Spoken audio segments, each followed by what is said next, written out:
দুই এর ম্যাচ দুই ম্যাচেই ড্র। অস্বস্তি বাড়ছিল মোহনবাগানে।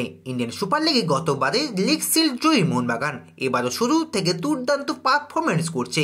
তাদের ভারও শক্তিশালী, কিন্তু দুটি এর ম্যাচে পয়েন্ট নষ্ট হওয়ায় কিছুটা হলেও চাপ বাড়ছিল।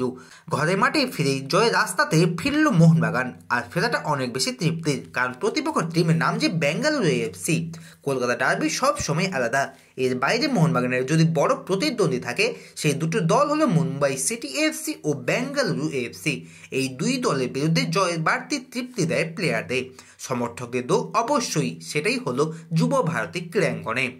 মোহনবাগানের ঘরের মাঠে পরিসংখ্যান খুবই ভালো। আজকের আগে শেষ 16টি হোম ম্যাচেই গোল করেছে মোহনবাগান। সেই ধারা বজায় থাকলেও এর জন্য অবশ্য অপেক্ষা করতে হলো 74 মিনিট। বেঙ্গালুরু এএফসি ধারে ভারে শক্তিশালী টিম।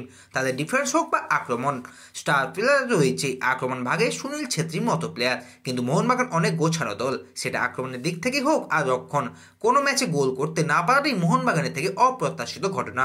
যুব ভারতী ক্রীড়াঙ্গনে ঘরের মাঠে সমর্থকদের সামনে জয় ফিরতে মরিয়া ছিল মোহনবাগান। শুরু থেকে দাপট দেখা গেল, কিন্তু যাবতীয় আক্রমণ বারবার আটকে যাচ্ছিল প্রতিপক্ষ বক্সে। অবশেষে ম্যাচের 74 মিনিটে বহু কাঙ্ক্ষিত সেই গোল। প্রতিপক্ষ বক্সে অনবরত ক্রস গিয়ে স্টুয়ার্টের প্রতিপক্ষ ডিফেন্স হেড করলেও তার পরে লিস্টন কোলাসোর সামনে, যদিও মাটিতে বল পড়ার আগেই ভলিতে অনবরত গোল লিস্টন কোলাসোর। যার সে গোলে সেলিব্রেশনে মাতলেন লিস্টন, সঙ্গে সতীর্থরা। শেষ অবধি 1-0 ব্যবধানে জয়। দর্শক, আপনাদের পছন্দের ফুটবল দল কোনটি অবশ্যই কমেন্ট বক্সে জানাতে ভুলবেন না।